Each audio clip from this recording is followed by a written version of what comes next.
আজি ভিডিঅ'ৰ জৰিয়তে DWৰ ফালৰ পৰা অহা এটি বিশেষ আপডেটৰ বিষয়ে জনাম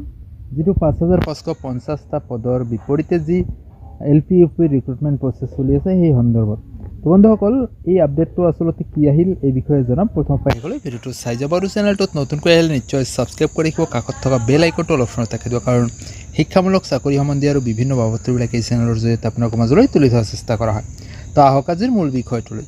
তো বন্ধুসকল ইতিমধ্যে আপোনালোকে নিশ্চয় অৱগত আমি যোৱাকালি যেটো ভিডিও এটা পাবলিশ কৰিছিলো যে আপোনাৰ যেটো এডভাইসমেন্ট আছিল HSLC আৰু আধাৰ কাৰ্ডৰ ডিটেইলছ দিব পৰা যেটো লিংক আছিল এই লিংকৰ ওপৰত বেছ কৰি এই বিশেষ আপডেটটো আহিছে আজি যদি আমি এই লিংকত ক্লিক কৰি চাও তেনেহলে নিশ্চয় আমি কথাখিনি গম পাম তো ইয়াত উল্লেখ কৰা হৈছে এডভাইসমেন্ট ভাইট অৰ্থাৎ LP আৰু UP দিয়া হৈছে আৰু লগতে উল্লেখ কৰা হৈছে যে আমি যেটো কালিলৈকে যিখিনি আপডেট পাইছিলো সেই আপডেটত আছিল অনলি আপোনাৰ হেল্প ডেস্কত যেটো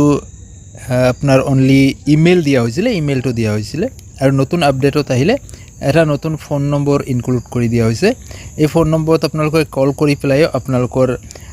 কুৱেৰি যেটো এই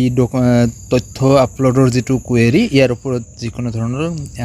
আপোনালোকে প্ৰবলেম বা যিকোনো সমস্যাৰ বাবে আপোনালোকে সমাধান বিচাৰিব পাৰে বা আপোনালোকে জনাব পাৰে লগতে আহিল যে ইতিমধ্যে আজিৰ দিনটো আছিল হেক সময়সীমা অৰ্থাৎ 13 তাৰিখৰ মিডনাইট হেক সময়সীমা আছিল এটা দিন এক্সটেন্ড কৰি দিয়া হৈছে নিশ্চয় ইয়াত দেখা পাব আপোনালোকে যে midnight of 11/10/2025 or midnight of 14/10/2025 অৰ্থাৎ এটা দিন এক্সটেন্ড কৰি দিয়া হৈছে অহা কাইলৈ মিডনাইট লৈকে আপোনালোকে সাবমিট কৰিব পাৰিব বা আপোনালোকৰ লিংকটো এক্টিভেট হৈ থাকিব তো নিশ্চয় আপোনালোকে নিজৰ ৰেজিষ্ট্ৰেচন নম্বৰ পাসওয়াৰ্ড এইবিলাক ব্যৱহাৰ কৰি পেলাই আপোনাৰ যেটো সাবমিশন হেতু আপুনি কৰিব পাৰে তো বন্ধুসকল এই সাবমিশনৰ লগত জড়িত যিখিনি আপোনাৰ ডিটেইলছ খিনি দিবলৈ যাওতে বা কি যিকোনো ধৰণৰ কুৱেৰি যদি আপোনালোকে পায় তেনেহলে নিশ্চয় এই ফোন নম্বৰত কল